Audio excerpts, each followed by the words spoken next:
చాలని ఇటీవల సుప్రీంకోర్టు తీర్పిచ్చింది. లేకపోతే ఆమోదించినట్టుగానే భావించాలని తీర్పు తెలిపింది.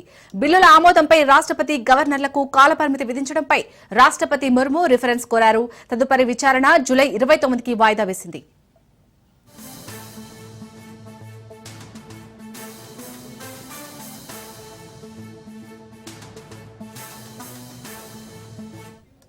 రైట్గా ఇదే అంశానికి సంబంధించి మరిన్ని డీటెయిల్స్ మా ప్రతినిధి సైదులు అందిస్తారు. సైదులు శాలిని, కేంద్ర రాష్ట్ర ప్రభుత్వాలకు సుప్రీంకోర్టు నోటీసులు జారీ చేసింది. ముఖ్యంగా రాష్ట్రపతి గవర్నర్లు 3 నెలల్లో బిల్లులు చెల్లించాలని చెప్పేసి కూడా ఈ యొక్క అంశంలో పేర్కొంది. అయితే గత కొన్ని రోజుల నుంచి కూడా ఈ వివాదం అంటే రాష్ట్రపతి గవర్నర్లకు సంబంధించి ఏదైనా బిల్లులు ప్రభుత్వం పంపించినప్పుడు అది పెండింగ్ లో ఉండకూడదని చెప్పేసి కూడా సుప్రీంకోర్టు నిబంధనలో భాగంగా చెప్తూ వస్తుంది. ఎందుకంటే తమిళనాడు ముఖ్యమంత్రి స్టాలిన్ గవర్నర్ దగ్గరికి ఒక బిల్లు పంపించినప్పుడు అది కొంత డిలే అయింది. డిలే అయిన సమయంలో తమిళనాడు ప్రభుత్వం సుప్రీంకోర్టుని ఆశ్రయించింది. ఆ సమయంలో సుప్రీంకోర్టు జోక్యం చేసుకొని అదే రాష్ట్ర గవర్నర్లు ఎవరైనా సరే తమ వద్దకు వచ్చినటువంటి బిల్లులు ఏవైతే ఉంటాయో అవి 3 నెలల్లోపు క్లియర్ చేయాలని చెప్పేసి కూడా ఆదేశాలు జారీ చేసింది. దానిలో భాగంగా 3 నెలల్లోపు పెండింగ్ లో ఉంటే మాత్రం ఈమె అది బిల్లులు ఇంప్లిమెంట్ అవుతాయని చెప్పేసి కూడా ఆదేశాలు ఇవ్వాల్సి వస్తుందని చెప్పేసి కూడా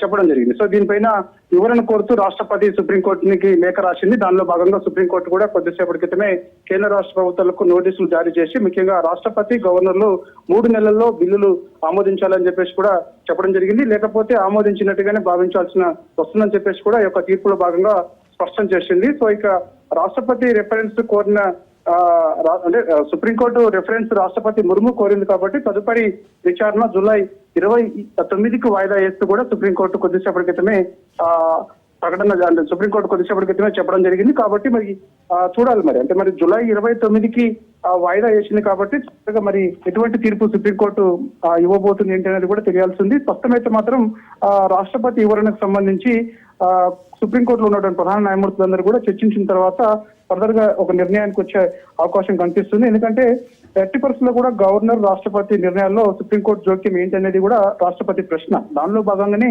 రాష్ట్రపతి సుప్రీంకోర్టుని నివేదిక కోరింది. సో అందులో భాగంగా రాష్ట్రపతి కోరిన నివేదిక ఆధారంగా తీర్పును 29కి వాయిదా వేసింది. కాబట్టి 29 రోజు మరోసారి సుప్రీంకోర్టులో ఉన్నటువంటి